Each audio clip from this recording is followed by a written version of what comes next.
कभी कभी चुप रहना भी एक आदत बन जाती है, और जब ये आदत पहचान बन जाए तो लोग तुम्हें सिर्फ काम की मशीन समझने लगते हैं। दीपिका भी ऐसी ही एक चुप रहने वाली बहू थी, जिसने घर की एकता के लिए खुद को भुला दिया था। पर कब तक ऐसा चलने वाला था? बाहर से अचानक मयंक की आवाज़ आई। दीपिका रसोई में काम कर रही थी। सुनकर दीपिका बाहर आई।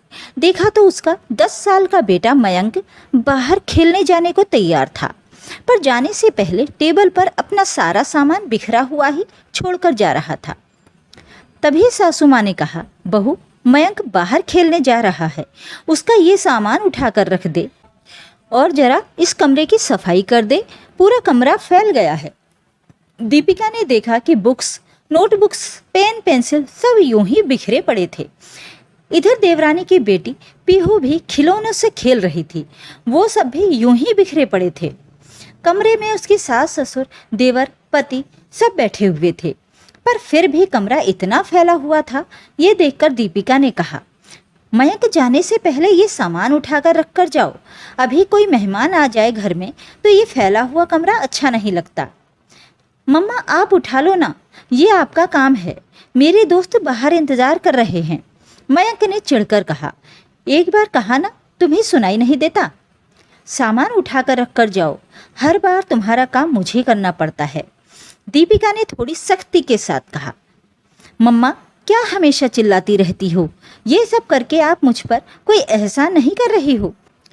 ये तो आपका फ़र्ज है जो आपको करना ही पड़ेगा। जब देखो बस काम के लिए रोती रहती हो आप। ये सुनकर दीपिका चौंक गई। एक पल के लिए दीपिका के कान सुन्न पड़ गए। उसका 10 साल का बेटा दीपिका से ऐसी बात कर रहा था, वो भी सिर्फ इसलिए कि उसने उसे अपना सामान सही जगह पर रखने के लिए कह दिया था। पर गलती उस बच्चे की भी कहाँ थी? इस घर में हर कोई तो ये सब सुना देता था उसे, और इन सब के लिए कहीं ना कहीं जिम्मेदार वो खुद भी तो थी। आखिर उसकी आदत थी हर काम खुद कर लेने की, कभी जिम्मेदारी दूसरों को दी ही नहीं उसने, या फिर किसी ने लेनी ही नहीं चाहिए। दीपिका इस परिवार की बड़ी बहू थी। उसके पति का नाम प्रभात था, जो एक बैंक कर्मी थे। दीपिका का संयुक्त परिवार था। इस परिवार में सास, ससुर, उसके देवर विजय और उसकी पत्नी काजल, दीपिका का 10 साल का बेटा मयंक और देवर देवरानी की 5 साल की बेटी पीहू थी। दीपिका के देवर देवरानी दोनों एक कंपनी में काम करते थे, जबकि खुद दीपिका स्कूल टीचर थी। जाहिर सी बात थी कि उसका वर्किंग टाइम देवर देवरानी से कम ही था। घर में काम वाली आती थी, लेकिन केवल साफ सफाई के लिए। बाकी के काम घर के लोग मिलकर करते थे, पर शायद नहीं, क्योंकि अधिकतर काम तो दीपिका को करने पड़ते थे। यहाँ तक कि पीहू के अधिकतर काम भी दीपिका को ही करने पड़ते थे। पर दीपिका को इससे कोई शिकायत नहीं थी, क्योंकि अपनी माँ से ज़्यादा पीहू दीपिका से प्यार करती थी, और फिर दीपिका की भी आदत थी हर काम में आगे से आगे बढ़ चढ़कर काम करने की। अक्सर देवर देवरानी अपनी बेटी पीहू को दीपिका के भरोसे छोड़कर छुट्टी एंजॉय करने बाहर चले जाते थे, और दीपिका हमेशा खुशी खुशी जिम्मेदारी उठा भी लेती थी। कारण था कि देवर देवरानी भी उसे बड़ा सम्मान देते थे, उसकी बड़ी तारीफ करते थे। आखिर ऐसे ही सब कुछ हंसी खुशी चल रहा था कि एक दिन इस छोटी तारीफ का ढोल फट गया, जब एक बार दीपिका ने पीहू की जिम्मेदारी उठाने से मना कर दिया। दरअसल हुआ यूं कि दीपिका के मायके में उसकी मम्मी की तबीयत ज़्यादा खराब थी।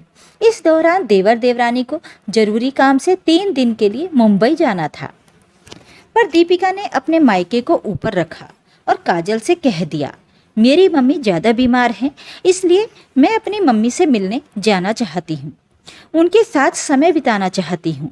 पर तुम्हारा ज़रूरी काम है तो तुम चाहो तो पीहू को अपने मायके छोड़ आओ, क्योंकि मम्मी जी तो साफ मना कर चुकी हैं कि उनसे छोटे बच्चों का काम नहीं होगा। अब देवरानी क्या कहती, इसलिए चुप रह गई। थोड़ी देर बाद दोनों पति पत्नी अपने कमरे में चले गए। जब किसी जरूरी काम से दीपिका उनके कमरे की तरफ गई, तब उसे पता चला कि वो कितनी बड़ी बेवकूफ़ है। उसने बाहर दोनों की बातें सुन ली। काजल कह रही थी, मुझे तो लगा था कि भाभी पीहू को रख लेंगी, तो कम से कम ये जो 4-5 दिन की छुट्टियां हमें मिली हैं, हम वो एंजॉय कर लेंगे। मैंने तो छुट्टियों के हिसाब से कपड़े भी खरीद लिए थे। हाँ यार, मुझे तो लगा था कि भाभी को आसानी से बेवकूफ़ बनाकर हम एंजॉय कर आएंगे, पर क्या पता था कि इस बार भाभी हमारी बातों में नहीं आएंगी और अपने मायके जाने को तैयार हो जाएंगी। अब पीहू का क्या करें? विजय ने कहा। अब पीहू को मम्मी के पास भी नहीं छोड़ सकते, उनकी तो तबीयत खराब रहती है और उन्होंने मना भी कर दिया है कि वो पीहू की जिम्मेदारी नहीं उठा पाएंगी। काजल ने कहा, तो क्यों ना पीहू को तुम्हारी मम्मी के पास छोड़ दें, अपनी नानी के साथ तो वो खुश रह लेगी। विजय ने सलाह दी। देखो, ये सोचना भी मत, मेरी मम्मी के पास तो वो ऐसे भी नहीं रहेगी, वो तो उसे संभाल ही नहीं पाएंगी। क्या यार, भाभी की मम्मी को भी अभी बीमार होना था। इन बुढ़िया औरतों का क्या है, खुद तो बीमार पड़ जाती हैं और दूसरों के काम में टांग अड़ा देती हैं। इसके आगे तो दीपिका कुछ सुन ही नहीं पाई और उसने अचानक से कमरे का दरवाज़ा खोल दिया। अचानक दीपिका को अपने दरवाजे पर देखकर दोनों पति पत्नी सकपका गए। दीपिका को देखकर साफ पता चल रहा था कि वो सब सुन चुकी है और अभी वो बहुत गुस्से में है, पर दीपिका ने एक शब्द नहीं कहा। वो चुपचाप अपने कमरे की तरफ आ गई, पर आज उसे पता चला कि उसको किस तरह से इस्तेमाल किया जा रहा है। पहले तो उसने खूब जी भरकर आंसू बहाए, फिर मन ही मन एक निर्णय ले लिया कि अब वो किसी को अपने आप को इस्तेमाल नहीं करने देगी। इसलिए अब दीपिका ने घर के लोगों से साफ साफ कह दिया, मम्मी जी, काजल से कहिए कि वो भी घर के कामों में मेरी मदद करवाए। अब मुझसे अकेले काम नहीं होते। लेकिन सासू माँ ने तो सुनकर इग्नोर कर दिया। दीपिका ने जब ये बात 2-3 बार कही तो उसे जवाब दिया, तुम हर बार काम के लिए रोती रहती हो, काम करके कोई एहसान नहीं करती हो, ये तो तुम्हारा फर्ज है।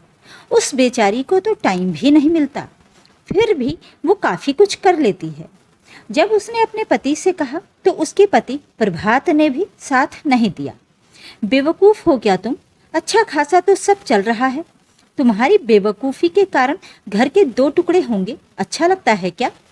कोई तबीयत भी खराब नहीं है तुम्हारी, एक खाना ही तो बनाना है, उसमें भी काम का रोना रोती हो। उन लोगों की बातें सुनकर दीपिका चुप रह गई। उसे समझ ही नहीं आ रहा था कि घर के लोगों को कैसे समझाए। अब तो पति भी साथ नहीं दे रहा था और आए दिन घर में अब इसी बात को लेकर बहस होने लगी थी और दीपिका को रोज रोज यही बातें सुनने को मिलती थीं। पर आज जो बेटे ने कहा, उसके बाद तो दीपिका की आंखें पूरी तरह से खुल गईं। उसकी क्या वैल्यू है इस घर में और आगे चलकर और क्या वैल्यू होने वाली है, ये सब उसकी आंखों के सामने घूमने लगा था।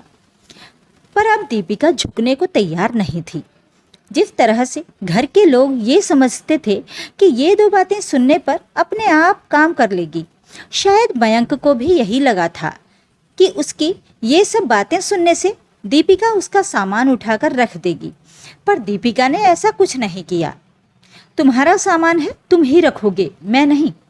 अपना सामान जगह पर रखकर तुम भी मुझ पर कोई एहसान नहीं कर रहे हो। मुझे नहीं उठाना, मयंक ने सीधे मुंह जवाब दे दिया। अरे, सामान तो खुद उठा देगी तो कुछ बिगड़ जाएगा क्या तेरा, जो बच्चे से बहस कर रही है? अब की बार सासू माँ ने कहा, नहीं उठाना तो नहीं उठाना, हर बार आप लोगों की बात सुनकर हमेशा झुकने को तैयार हो जाती हूँ, पर इस बार नहीं। जिसको देखो वो फ़ायदा ले रहा है। मुझे सीधी सी बात है, अगर मदद करोगे तो काम करूँगी, नहीं तो मैं कोई काम नहीं करूँगी। आपके घर की एकता की जिम्मेदारी मेरे अकेले की नहीं है। कहकर दीपिका बिखरा हुआ सामान वहीं छोड़कर कमरे में जाने लगी तो प्रभात ने खड़े होकर कुछ कहना चाहा, लेकिन उससे पहले ही दीपिका ने उसे चुप करा दिया। बस, मैं बेवकूफ़ नहीं हूँ। मेरे बच्चे के सामने मेरी क्या इमेज बनाते जा रहे हो आप लोग? आज मेरा बेटा तक मुझे सुना रहा है, सिर्फ तुम्हारी इस दिखावे की एकता के लिए। कहकर दीपिका कमरे में चली गई। जब काफ़ी देर तक दीपिका बाहर नहीं आई तो बाहर से सासू माँ की आवाज़ आने लगी, अगर सामान उठाकर रख देती तो कुछ बिगड़ जाता क्या? बच्चे के साथ साथ ये भी जिद्दी बनती जा रही है, भला ऐसे घर चलते हैं क्या? तुम्हारे दोगले व्यवहार से भी घर नहीं चलता। हमेशा दीपिका ही क्यों करेगी? बच्चों ने सामान बिखेरा है तो अपना सामान वो खुद उठाएंगे। और वैसे भी किसी को इतना इस्तेमाल मत करो कि बाद में वो तुम्हारी इज्जत करना ही छोड़ दे। ऊपर से उसे बेवकूफ़ समझा जाता है। आज दीपिका ने जो किया ये उसी का नतीजा था। अभी वक्त है, संभलना चाहो तो संभल जाओ, क्योंकि हमेशा चुप रहने वाला जब अपनी चुप्पी तोड़ता है तब घर के कई टुकड़े भी हो जाते हैं। अब की बार ससुर जी ने कहा। ये सुनकर सासू माँ ने चुप रहने में ही भलाई समझी, लेकिन फिर भी सासू माँ और प्रभात ने काजल को कुछ नहीं कहा। लेकिन अब घर के दूसरे कामों में भी दीपिका ने यही रुख अपना लिया। अब उससे जो काम होता था वही वो करती थी, बाकी काम छोड़ देती थी। सबको खुद ही समझ में आ गया कि अब वो झुकने वाली नहीं है। इसलिए अब देवरानी को ऑफिस से आने के बाद अपने काम खुद ही संभालने पड़ते थे। इसलिए अब वो भी झल्लाने लगी थी। सिर्फ दीपिका के काम न करने से घर का माहौल बिगड़ता जा रहा था। सासू माँ भी अब ज़्यादा कुछ कहती नहीं थी। आखिर वो भी समझ चुकी थी कि रिश्ते दोनों तरफ से निभते हैं। अकेली बड़ी बहू कब तक रिश्ते निभाती रहेगी? इसका नतीजा ये हुआ कि ज़्यादा से ज़्यादा 1 महीने में ही देवर देवरानी खुद ही अलग हो गए। आखिर उनसे घर के सब लोगों का काम नहीं होता था। लेकिन अब सासू माँ कुछ नहीं कहती थी। उस दिन दीपिका ने सिर्फ एक जवाब नहीं दिया था। उसने सालों से अपने ऊपर लादे गए हर फर्ज, हर चुप्पी को आवाज़ दी थी। लोगों के लिए वो अब तक एक बहू थी जो हर काम बिना शिकायत के करती रही। आखिर कब तक वो अकेली ही सारी जिम्मेदारी निभाती? अब वो खुद के लिए खड़ी हो गई थी। और जब कोई औरत खुद के लिए खड़ी हो जाती है तो सिर्फ उसके शब्द नहीं बदलते, पूरा माहौल, रिश्तों की पूरी परिभाषा ही बदल जाती है।